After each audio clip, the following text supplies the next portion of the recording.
2 new LEGO minifigure Lord of the Rings sets are coming out on June 1st, 2026. We have Minas Tirith, which is $650 and it has 8,278 pieces. Yeah, this sucker is 23.5 inches high. It's huge. And the other set makes for a very fine, I guess nowadays it would be $30, but you know this would be $20 back in the day, Grond. Except it ain't gonna be worth that much because this is only available from the 1st to 7th of June 2026 when you buy Minas Tirith.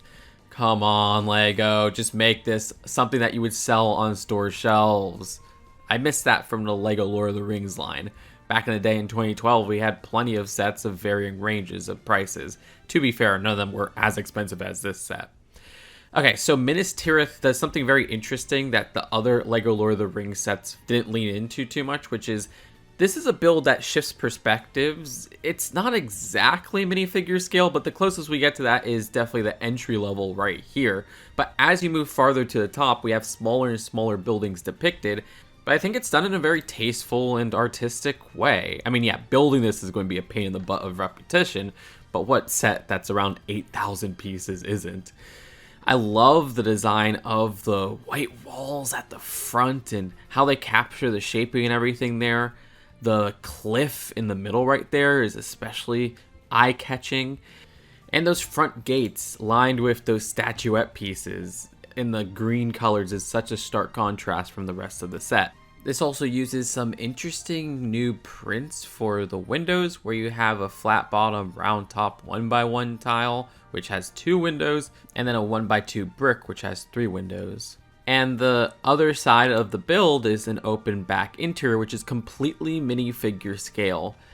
All of this makes sense because if they were to actually make this a fully enclosed building, if they were to make this building more in scale with minifigures through and through, this could be like a $2,000 set.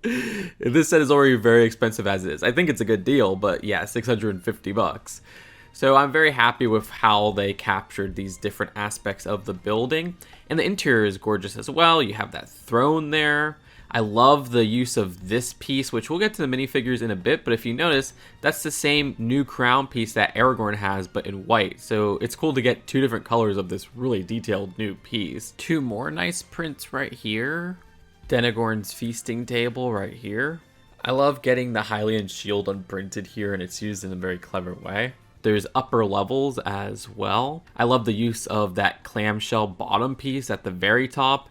And one of those half Technic gear pieces, I like to call them, for the shaping of this archway right here. And while I like a clever part usage, I will admit these 1x1 stars don't blend in too well, and it just looks almost a little bit too kitty here or something like that. It's such a small part of the set though, so that's not too big of an issue.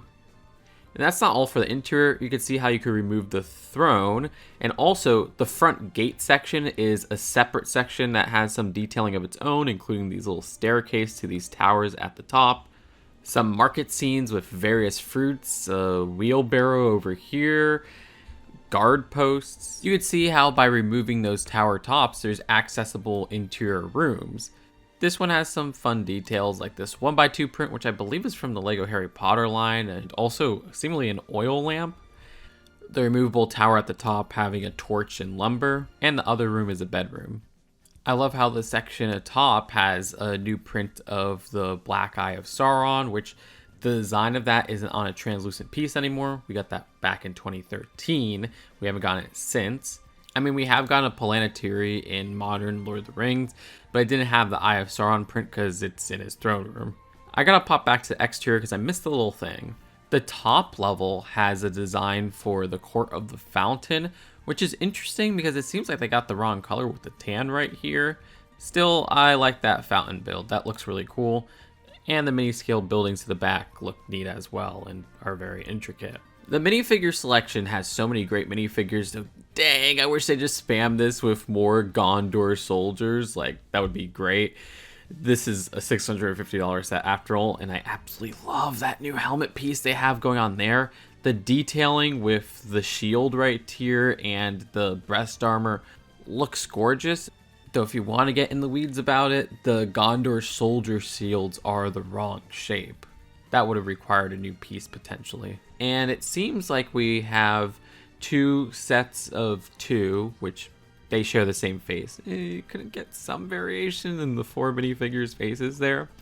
Regardless, this is our first Aragorn in the king outfit, which the design here, like I mentioned previously, has a new hair crown combo that looks beautiful.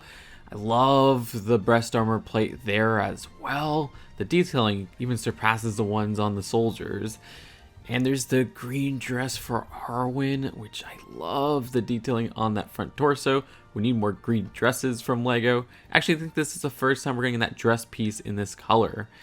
This is interesting because these 2 versions of the characters only came in a brickhead set. So it's nice to finally see the 2 versions of these characters that look so great as minifigures. And these are actually the first LEGO Middle-earth minifigures with arm printing, except for that one Bilbo Baggins promo polybag figure. But yeah, the arm printing on both of them looks fantastic.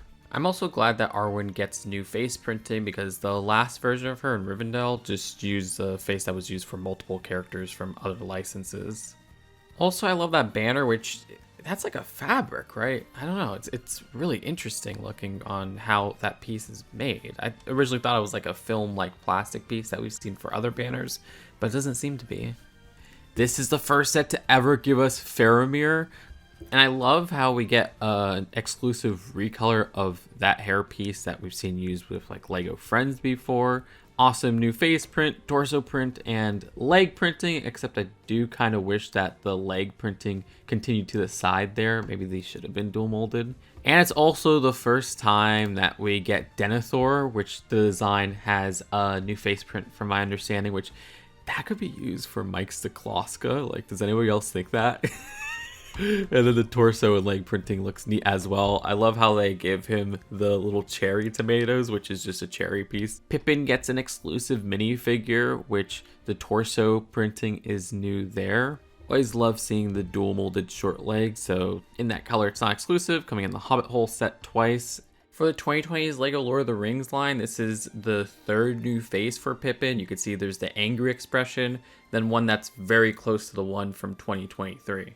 And finally, it's our first Gandalf the White since 2013. I think the minifigure there looks great. It is an upgrade from the original version that we got. The only thing is I kind of wish they brought back that hair beard combo that they used with the original minifigure. Oh, there's also Shadowfax the horse. Now the design of that is 1-to-1 with that one Avenger set. But that's the only set that this plain white horse has come in. So yeah, it is nice to get that again. So yeah, I think this is a great set. I think it's worth the price. If you want the full dimensions, it's 23.5 inches high, 24.5 inches wide, and 14.5 inches deep. Let's get to Grond. The 2 minifigures of the set are orcs, and one of them is actually an exclusive minifigure with this green orc right here. It is just the face print that's exclusive. I mean, it's very similar to this minifigure from Barad-dûr, which I know I'm probably saying wrong. The other orc is the same one that we got with the Barad-dûr set. But hey, an argument against it not being an army builder is that there's only one Grond. Well, kind of.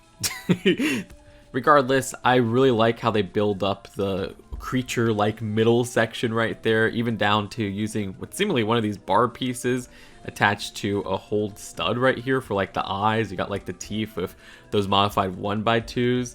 It came out looking pretty distinct and cool if you ask me, and it's rare that we get battering ram sets. You can see that they even use these little wheel pieces without tires on them. You can see the battering play feature in the middle there, pushing it back and forth. Again, perfect $30 set. Come on, LEGO.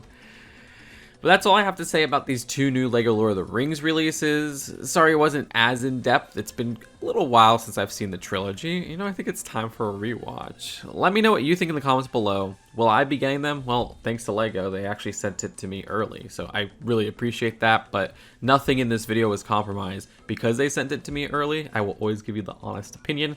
I think this is a lovely pair of sets. I'm just really ticked off that LEGO doesn't release cheap Lord of the Rings sets, especially when you literally make them still. It's just that these are tied to giveaway promos. Subscribe here for more LEGO news and commentary, and let me know what you think in the comments below. I'll see you later. Seriously, you clicking that like button and leaving a comment and clicking subscribe goes a long way. Plus, you won't miss out on new LEGO news and reviews and things in between. Bye.